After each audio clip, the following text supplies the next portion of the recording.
if I look at our 21st century security environment, if we mention the fight against terrorism, think about energy security, think about energy infrastructure. Not that NATO has a responsibility to protect every piece of energy infrastructure, but we can find the added value.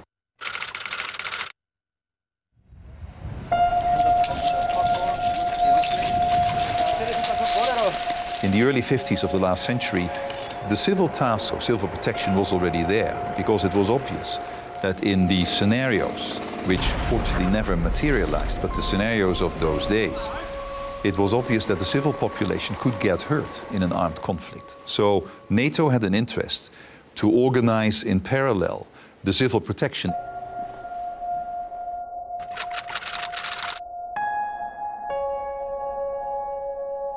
NATO has this image of being a purely military organization. NATO is, I think, a political organization, mainly using military instruments.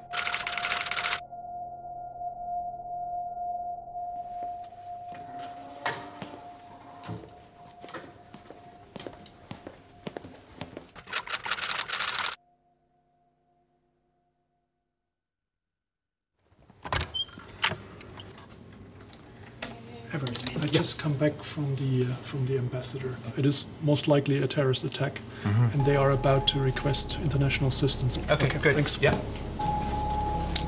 We all heard about the emergency. 1 minute, and then we'll have a staff meeting to discuss the issues and what we have to do. Keep it short. Well, colleagues, there has been this chemical release this morning. Any revindication on the attack? There's no confirmation that this was a terrorist attack, and we don't know exactly what substance it is, but we may find out.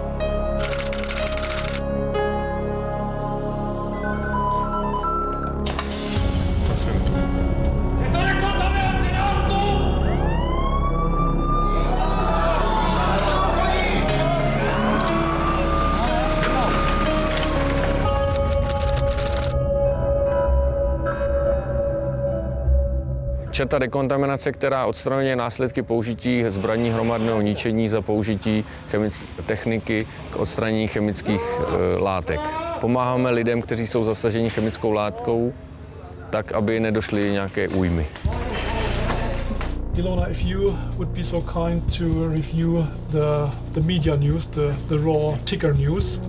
Thomas, you have a look at our database, at the inventory, and identify capabilities that could cope with a chemical situation. Okay, let's roll then.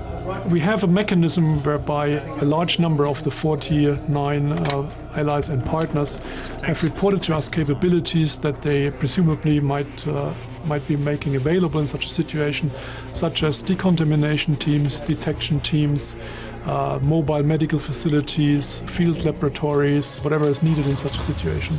And we have information on that.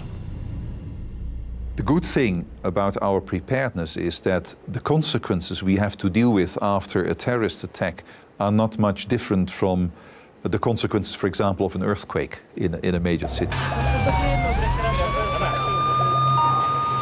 Takže obdržím rozkaz od velitele, řeknu svým lidem, co si všechno mají zbalit, půjdeme do aut, odjedeme na místo určení, tam určím, kde budou stát jednotlivý rámy, určím osádky, které jsou předem daný. Ty lidi vylezou z aut na určeném místě, postaví tu svoji techniku, obleknou se do ochranných prostředků a jsou připraveni k plnění bojového úkolu.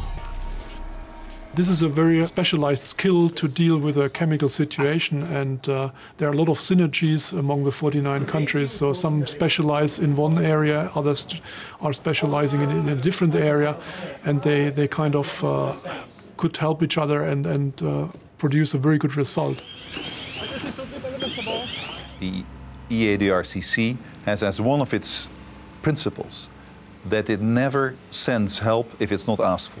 And I don't think it's a secret to share with you that both at the Olympics in Athens and the Winter Olympics in Torino, as well as the World Championships soccer in Germany, those three countries have asked NATO for assistance, also in the context of the fight against terrorism, because, for example, NATO's AWACS planes, the planes which sort of control and secure the airspace above the events were used.